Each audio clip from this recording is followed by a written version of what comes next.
Hello and welcome to News at the Edge, where we give you news and information about all the great things happening at Edgecombe Community College. I'm your host, Tamika Keenan-Norman, and today's show is really about the momentum building across the campus. Everything from enrollment growth to new partnerships, achievements across the campus, and so much more.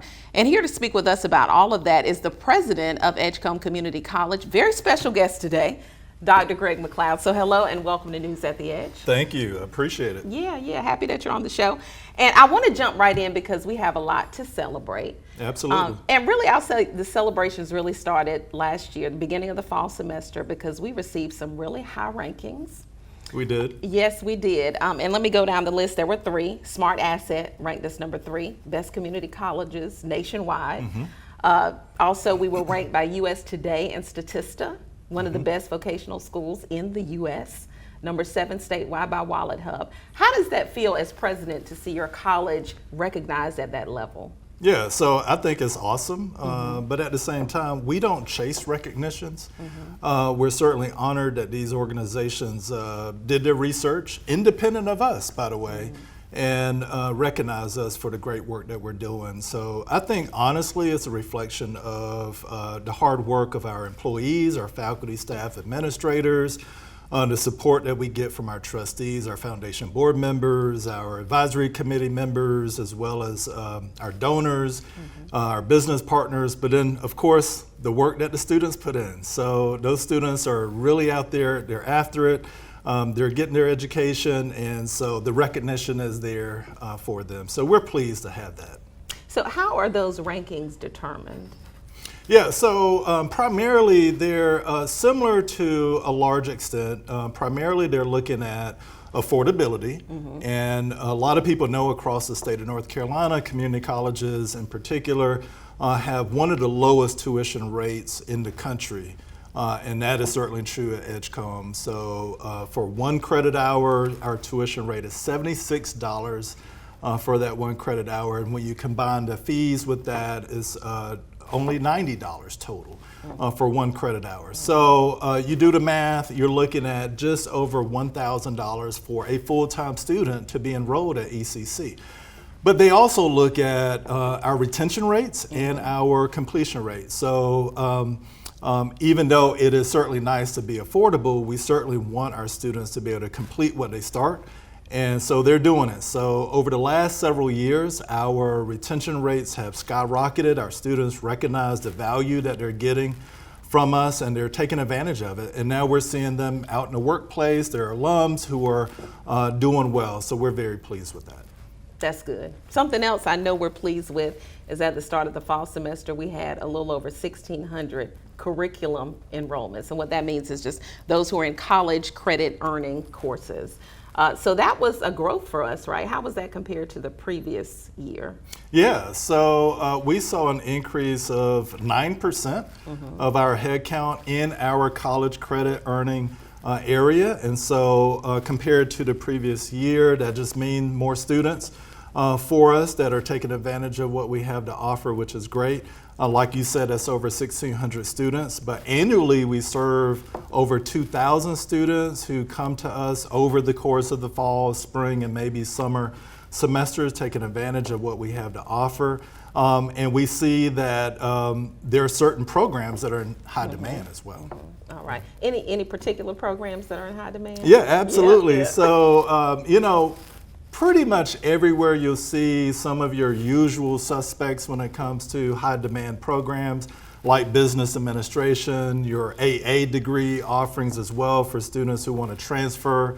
But then also we see growth in other areas as well. Of course, healthcare in general, so there's high demand with that. We've seen a huge bump in our nursing students.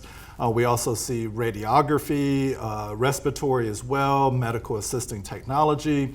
But then also we see in other areas as well. Welding, for example, there's high demand for welding, both from the student side as well as the employer side. And then cosmetology.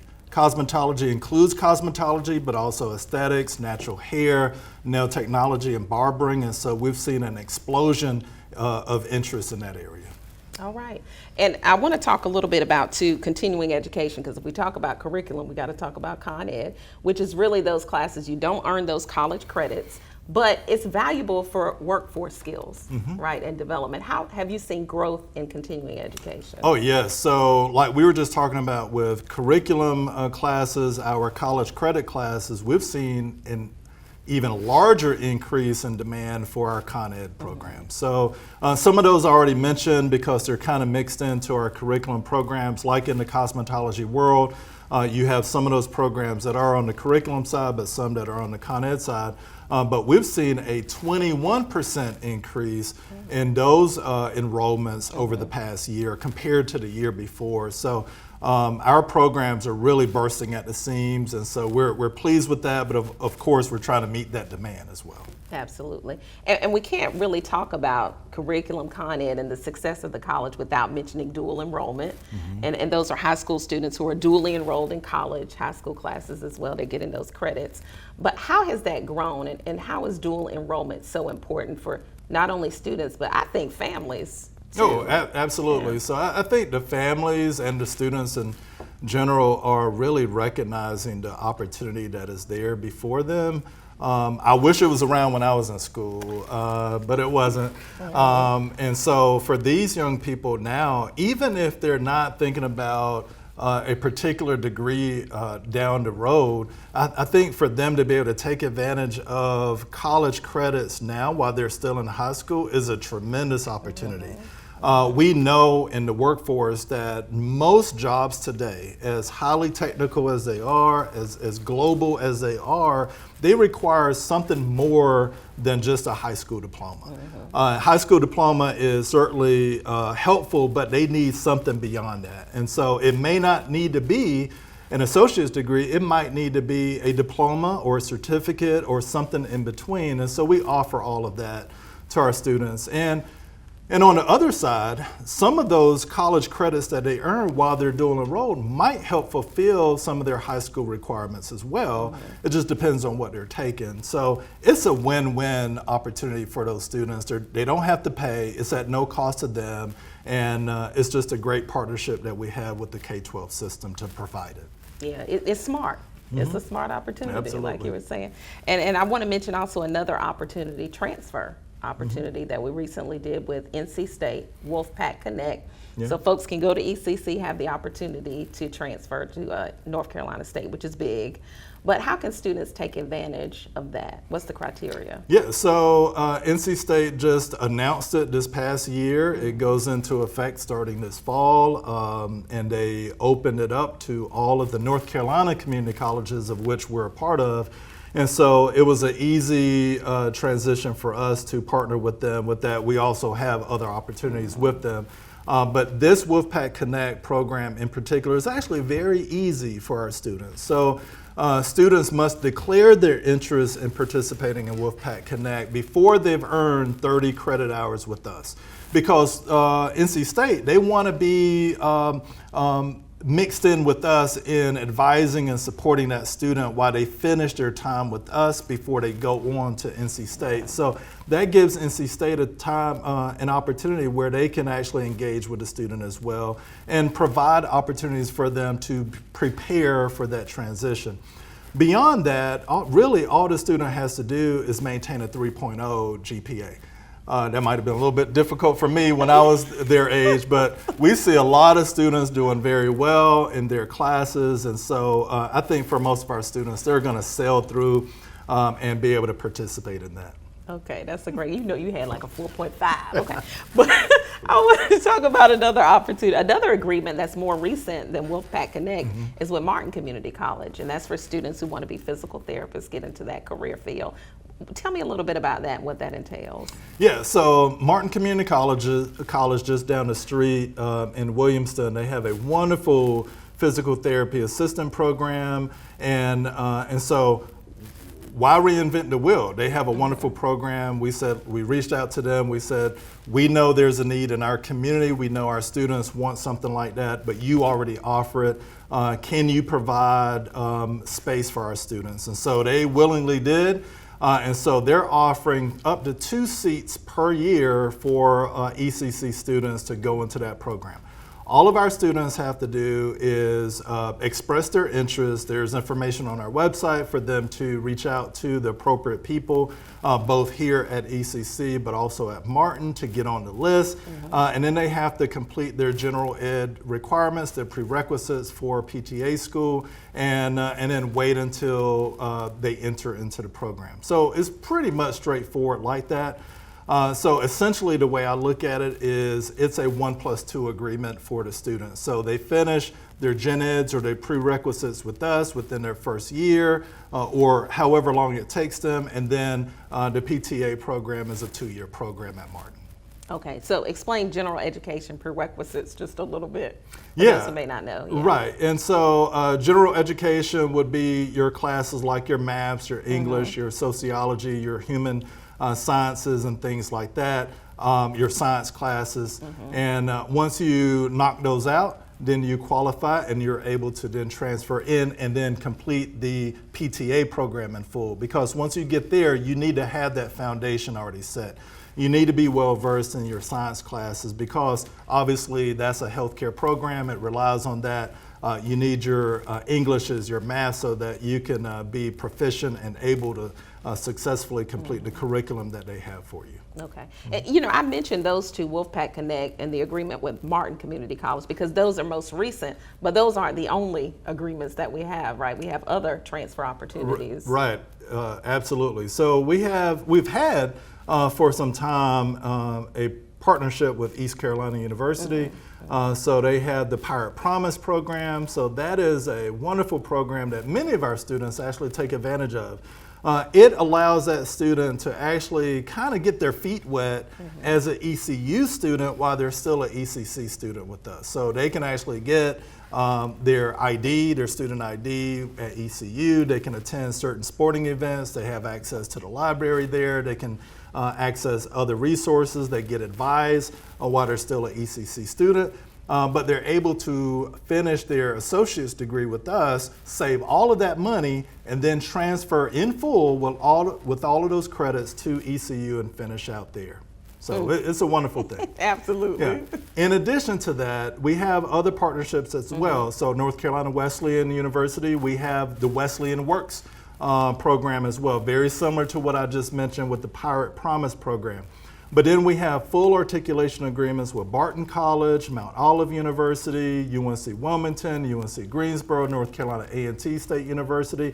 We have another one with North Carolina State University, Fayetteville State, and Elizabeth. Broncos. Yeah, Fayetteville State and Elizabeth City State University. So that's just to name the ones that come to my mind right now. But all wonderful programs. Some are specific to a certain area, but then some are just in general. So you can just finish your AA, your AS, and in many cases your AAS, and transfer in full to those universities. Okay, wonderful opportunities, Yeah, smart opportunities.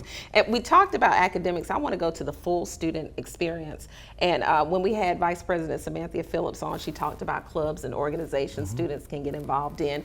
And you have done a good job with creating engagement, student engagement spaces like esports. We touched a little bit on that. Student Life and Leadership Suite. How did this whole esports idea come up, and what can students do in that suite? Yeah, so I would say for those who don't know, ECC has had over the years from time to time a few sports on campus, like basketball. They've had golf, for example, but they didn't last long, and there are various reasons why they didn't. And so a few years ago, I remember just observing, you know, I'm a student of, you know, what I practice. So higher education, I'm looking at the horizon, I'm looking at what's happening across the country, but I also know just from my own children how big gaming is. And then once I realized that, okay, gaming, there's competitions involved with that. And now I'm seeing other colleges and universities actually have teams where they're competing. I saw that as a wonderful opportunity for us to get involved with that at a lower cost than you would with an athletic program. Because you're not having to necessarily transport students to competitions. You know, they play games on computers as long as you have good quality equipment, you have the necessary access. they can compete against other players around the world and at other colleges. And so we were able to get a grant from the Cannon Foundation that helped support that initiative, as well as some other things that we were doing. And that allowed us to get that initial cost out of the way. Because I think for gaming and esports, the biggest cost is in the upstart. So just getting all the equipment and getting everything furnished for that space is the biggest cost. But then once you get all of that in place, everything is pretty much smooth sailing. You have to maintain everything, but you don't have a lot of ongoing costs that you do with like basketball or football and things like that.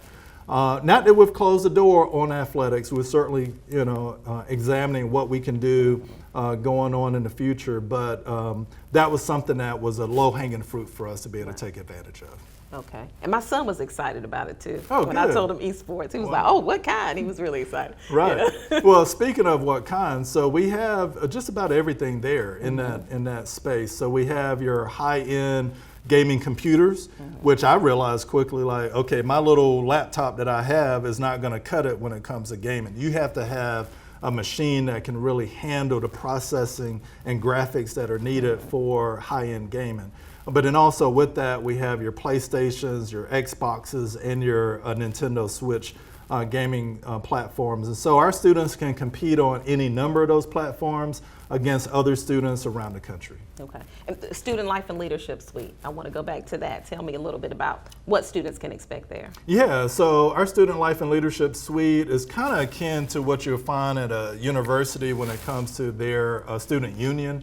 So we give students a space to be able to just help contribute to the student engagement, the student life on campus.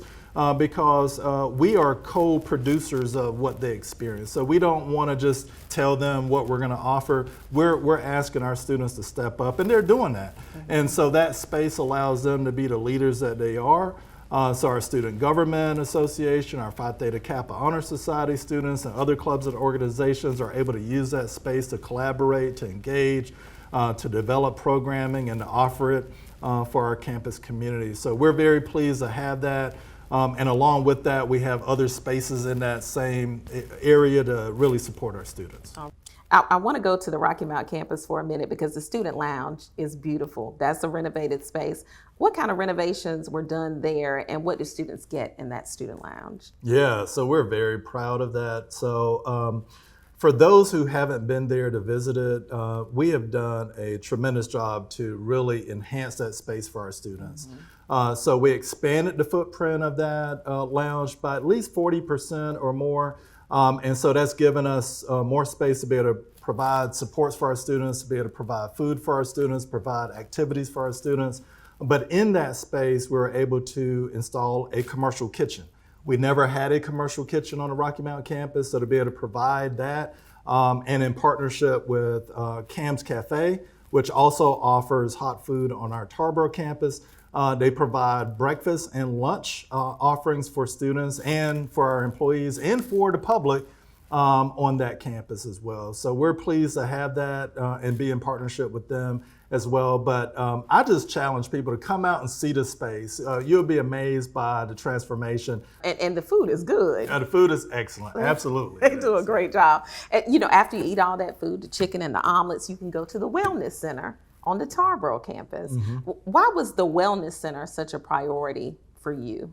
Yeah, so I think for people today, we know many people, students, employees, the community at large, there's a lot of things going on. We're juggling a lot. There's a lot of stress out there. And we can't just be concerned with their academic well-being. We have to be concerned about their whole well-being. And so I recognize that when students come to us, if they drive to campus, they're dropped off by a loved one, or they're riding a bus, they can't just leave their issues, their concerns, their stress at the door. They can't just leave them in the car. They have that with them. And so our Wellness Center allows them a chance to really de-stress, get a good workout in, which is awesome, but just to have that time to be able to take care of themselves. And so we recognize that opportunity, and we're pleased to be able to provide that for them. Okay. Speaking of workouts, what kind of equipment can I get on in the Wellness Center? Oh yeah, so we have your typical workout equipment in there. Your Nautilus machines, your all-in-one machines where you can adjust to different weights. So if you're stronger than others or not, we can meet your needs. We have elliptical machines. We have your stationary bicycles. We have your bands, so you could do some stretching and all of that good stuff. But along with that, our wellness center is awesome, but we also complement that with some other spaces on our campus too. We have a basketball court on campus, we have pickleball, and so I've seen students really take advantage of all of that, and it's just wonderful to see. Okay, I'm looking forward to seeing you in there on the equipment too, Oh Dr. yeah, McLeod. okay, Okay. all right, yeah. And we can't end the show without talking about graduation. So I'm going to shift gears a little bit because we had 553 credentials awarded. May 8th was graduation. And one of the things that I kept hearing you say in your remarks is for students to keep going, keep going. What does that look like for maybe previous graduates? Maybe you have some stories to tell us who did keep going, whether that was continuing their education, advancing their careers. What did they look like? Yeah, so I think our students are, they're resilient. And to see them pressing on and to see those students walk across the stage. We saw students who were still in high school who finished maybe a certificate program and yet they're going to keep going. We saw students who are older, those who have family members or those who have already worked in certain careers and they're trying to make a shift, or they're trying to get that advancement in their current job. And we've seen the grandparents. We featured one of our graduates who recently achieved her high school diploma. And so that is awesome to see all of our students really take advantage of it. And so for us, we know learning doesn't just stop. We need to encourage people to keep learning, keep taking advantage of what there is to offer. And I see more students today who are now combining different credentials. They're stacking those credentials to be even more valuable for themselves in the workplace. And it's wonderful to see. So I see students who are not only going and saying, okay, I'm gonna knock out my math and my science, but they might say, you know what, while I'm at it, I'm gonna get my forklift certification. While I'm at it, I'm gonna learn something about welding, or I'm going into automotive. And so those are awesome to see, and I think we need to keep encouraging that. But not only that, I see more and more students who already have their bachelor's degrees coming back to us, and they're coming to get a credential in a certain field to be even more valuable. Some people are going into our healthcare programs, and so it's really wonderful to see students taking advantage of all of that. That's good. And I have to shout out Ron Green, who did a great job too as our commencement speaker. Absolutely, as well. he did. Yeah, it was great graduation. So what's next for ECC? Are there new programs, new spaces you want to renovate? What's next? So there's a lot on my mind, and I just look forward to all of us together championing those things. First of all, I would say there are certain areas we know that we want to expand, or there are certain areas that we know the need is there. And so we need to look at how can we meet those needs. So for example, a year and a half ago, we completed our facility master plan, and it identified areas of constraints for us. And so we know, like we talked about welding earlier. So welding, we have space to accommodate but so many students. But we know the demand outpaces the space that we have. So how can we help meet that demand? That's not just as easy as just expanding the space, because that takes a lot of equipment, that takes a lot of electricity and things like that. We also see in cosmetology, which is a wonderful space on our Tarboro campus when students go there, or the public goes there to get their haircuts or their hair done or their nails done. But sometimes those students are on top of each other. And so we want to do whatever we can to help expand that space for them, to make sure that the learning environment is as excellent as we can make it. But then we have new ideas for new things. So we're looking at heavy equipment operator training. So we're in partnership with other organizations to help bring that to fruition very soon. We're excited about that. We're going to continue to grow our engineering technology degree program, which is relatively new as well. And we have a lot of other programs that we're interested in. But in addition to all of that, we're going to open up a new art gallery on campus. Okay. And so I'm excited to share that. We have a new art class that we're going to be offering this fall. It's going to be an applied art class, so it's not just art appreciation. We have that class, but then also we're going to have a class where you can actually take for credit art class where you're learning how to draw in certain different media. And with that, we're going to have an art gallery to show off our student work, our employee work, and maybe the community's work as well. I need to take that class. I'm not good with art. I do too. Definitely. Anything else you want to add, Dr. McLeod? No, I just appreciate the opportunity and thank you for all that you do. Thank you for your listeners. And we can't do it by ourselves. So we appreciate everybody out there who supports the college. All right. Well, thank you for joining us on the show today. And thank you for tuning in as well. If you want to stay connected with what's happening at Edgecombe Community College, you can always visit our website at edgecombe.edu and sign up for our bi-weekly newsletter while you're there. Thanks for watching. We'll see you next time on News at the Edge.